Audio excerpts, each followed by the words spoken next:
dare you? How dare you? You're at the centre of everything I do. Mummy had treated me as if I'd simply fallen over and cut my knee, picked me up and said, "It's okay now, it won't show much." She wanted to make everything better. She wanted to keep you a secret. I wanted you, Rosie. For the first time in my life, I looked after myself. I refused joints, I did exercise, even went to the clinic.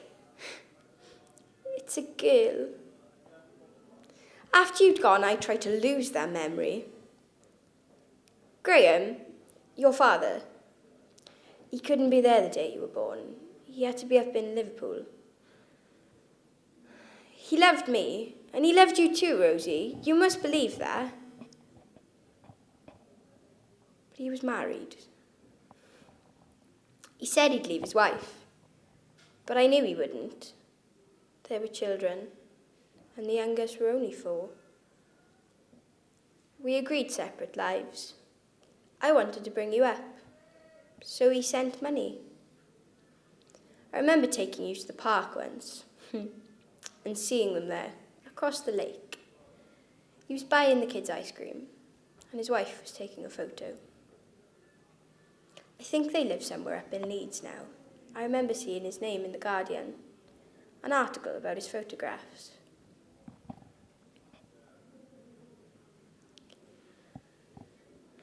It was a cold winter after you were born.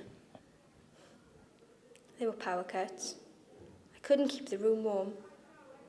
There were no lights in the tower block. I knew we had an open fireplace. It was trendy. So we took a bus to Didsbury.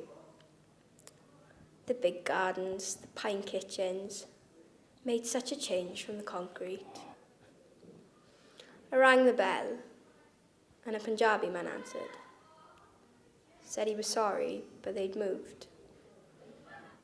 I rang the doorbell, and a Punjabi man answered. Said he was sorry, but they'd moved. By the time we got back to Moside, it was dark, and the lifts weren't working.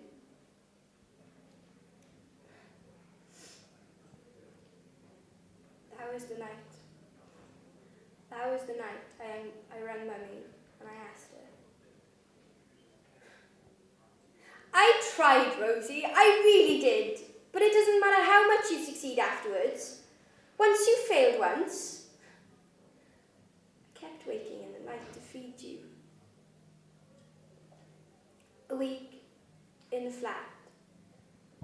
And then I went back to art school. I remember the books that came out. How to Succeed as a Single Working Mother. Bullshit, a lot of them. Sandra and Hugh thought I was inhuman. It's funny, Sandra and Hugh are family now. I think most of my friends do. But I could give you everything now, Rosie.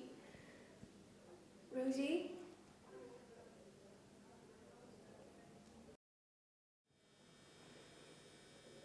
I never thought I'd find a boyfriend.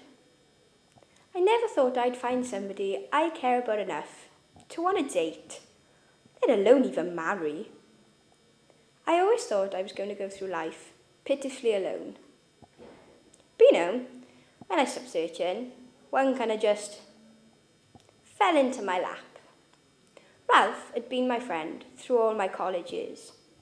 He's kind, he's sweet, and he's always been there when I needed him. He's really close friends with my older brother, and I suppose that's what I thought he was to me.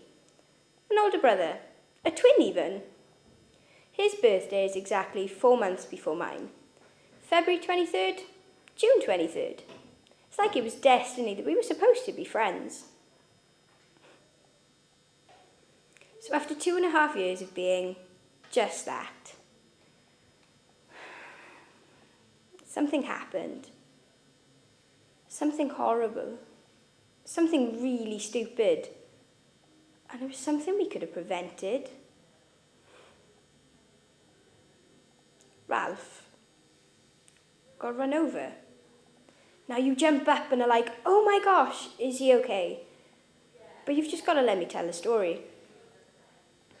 I was going home with him that night to this extra credit thing at my tutor's house. Ralph lives on the same road as Mr. Jones, so it made more sense to go home with him, seeing as I live 15 miles away. My brother offered us a lift to Ralph's car at the other end of the lot, so we, instead of getting in the car, get on the hood. Stupid, I know, I really know, you don't have to tell me twice. I keep seeing his face. When the tyre went over his leg, oh, it was horrible, horrible.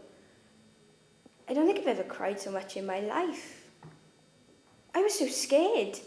Scared for Ralph, scared for my brother, scared for everything. When I think of all the ways that it could have happened, I'm so grateful that God watches over fools, because a fool I am. To try and convince myself for 2.5 years that I didn't like him, that I didn't need him. To try and play cool and be his friend, and to try and not let all my friends know I liked him, that I was in exactly the same boat. Silly, really. So, about a week after of going to see him in hospital when his leg healed, and talking about the accident, watching him hobble around college on crutches and carrying his books, I think it just kind of, it clicked. He asked me to our college gig, and that was that.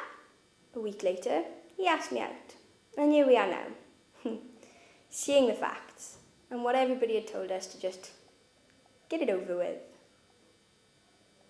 It's funny, really. Our best mates, Colleen and Jamie, are going through the exact same situation. Colleen won't let go, and Jamie won't commit. It's a strange combination, but they love each other, really. It's a pity Colleen doesn't have an older brother. We could teach him the art of running guys over then.